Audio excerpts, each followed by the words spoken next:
Hey there, everybody. Yeah. Welcome back.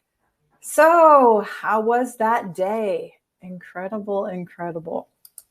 So, what we like to do, because again, we are in learning and we know how this rolls, is those aspects of we had some ideas around what we wanted to learn. And now what we're going to be doing is taking a look at what did we do today in all of this learning. Sorry about that. I love that you always have music, Liz. Even when I don't want it, I have it. All right. So welcome back, everybody. So I am Liz Lembke, and of course, joined by the wonderful Jennifer Rogers. So we have the honor and privilege of today being your hostesses through the theme of career resilience and really looking at how are we polishing that diamond and gem that we are around rethinking and reframing our careers.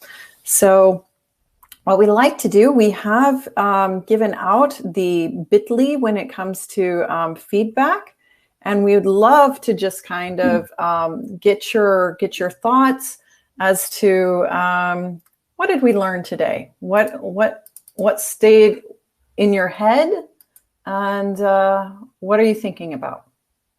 There we go. Sorry.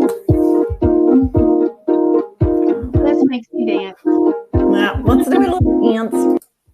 You know, I love that. I know hopefully we've got some folks typing stuff in chat. One of the things that I absolutely loved is the way that actually set the tone for the day. You were just talking about the gems that we are and how he set the tone with that whole exercise of you are your story. Yeah.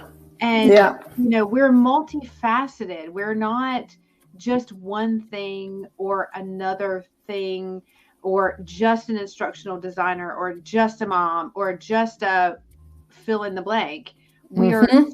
We are all those things. Yeah. And oftentimes, you know, what gets tapped into or called upon, we forget sometimes those other aspects of who we are. And so it's nice to kind of say, okay, who are we as a whole person, and bringing it together. Yeah.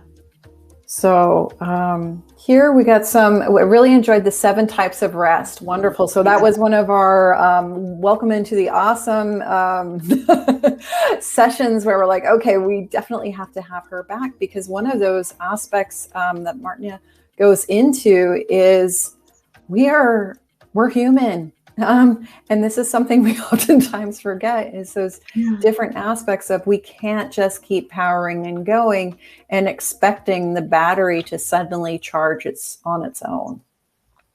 Yeah. Yeah. So really thinking. Stu talking about defining the mission and vision statement with Jennifer Brick today. That was really fabulous. Yeah.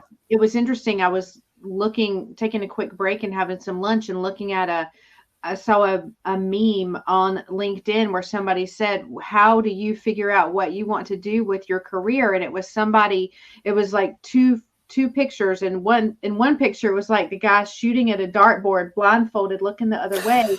But then the same guy looking for a fall coat, and he had like 14 different shopping apps open, and we take so much time. Yeah, Mariana says, yeah. It is so true. It's how much time do we spend on the really important things versus the things that we can concentrate on? And was that lock good? Yeah. So I love the BPV way of framing how we put ourselves out there, and also like to hear that relationships that are part of the really counts in jobs interviews. I haven't quite experimented that, but it gives me hope. Thank you, Anna. Yeah. Yeah.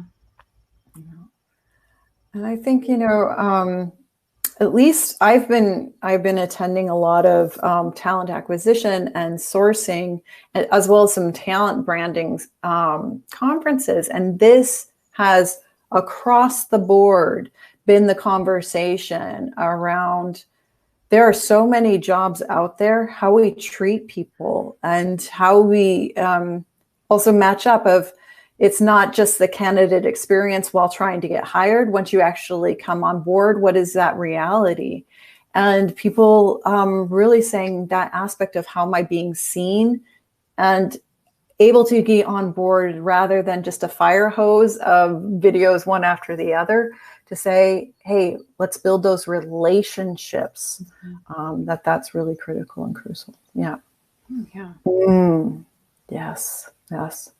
Oh, and Allison. Yeah, absolutely. Yeah. Laura and Nikki. Whew, awesome. Awesome. Yeah, definitely couldn't agree more. Yeah. You did a great job. They did a great job, and all of those resources. So they sent out a QR code, and we will definitely be sharing also the resources. You'll see that there are booths. We are going to be filling up the booths tomorrow, and on Thursday, you will find the information that we've had from our talks. We'll also be filling these booths up so that you will have access to them as well. Yeah, and it's so funny, like, it's a tool of our trade, role plays, but it's funny. It's getting into that brave space and doing it. Even it's safe. Do it to learn it. Do it to learn it. Do it to learn it. Do it to learn it. Okay. So we have had, I am so impressed with today, the difference in conversations, the workshops, and huge kudos also to everybody who participated. I don't think we've ever had such active chats in terms of discussions, in terms of going into the tables and really meeting and not just listening, but also engaging and bringing in your insights and ideas. So huge kudos and thank you to all of you co-creating together with us this day on career resilience. That was a great day. Great day. Now it's time to go practice some of those 7 types of rest. Yes, exactly. So those of you who would like to, and we did this specifically, like Jen said, go into those 7 types of rest. We invite you to do so. For those of you who would like to follow up on the impact growth relationship piece, Marie and I are going to be talking through that and going into the tables with a couple of table leads around sometimes the misguided myths around career development, transitions, etc., and having a couple of provocative questions so that we enable those honest conversations with ourselves. So we invite you to make your choice, choose your adventure. So wonderful to have you here, and we're really looking forward to seeing you again tomorrow when we will be kicking off with the Empowerment League. Can't wait. Exciting. Okay. Love it. All right. Well, thanks, everyone. Appreciate it. Bye. Bye.